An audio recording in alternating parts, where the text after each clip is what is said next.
Bonjour Ariane, quel est le bénéfice de l'utilisation du CO2 en culture sous serre? Bonjour Sophie. Alors le bénéfice de l'utilisation du CO2 dans les cultures sous serre, c'est l'optimisation de la photosynthèse et l'augmentation du rendement.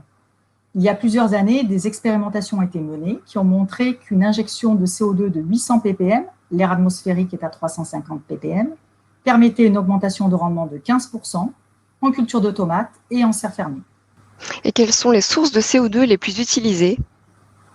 Alors la principale source de CO2 utilisée, c'est le CO2 issu des fumées de la combustion du gaz naturel dans les chaudières. Donc le système est très efficient. La chaudière va fonctionner la journée pour produire le CO2 utile pour les plantes. Et en même temps, toute l'énergie qui est produite, donc c'est de l'eau chaude, va être stockée dans des grands réservoirs d'eau isolés et ensuite sera utilisée lorsque la serre aura besoin d'être chauffée. Et quelles sont les solutions plus écologiques qui sont envisagées pour demain?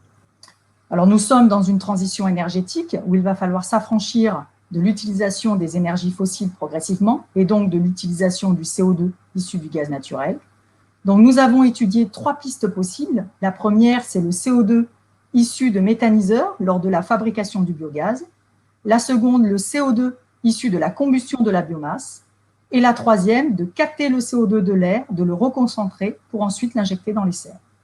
Donc je vous invite à parcourir l'article dans Info CETI FL pour en savoir plus sur ces 3 nouvelles solutions alternatives.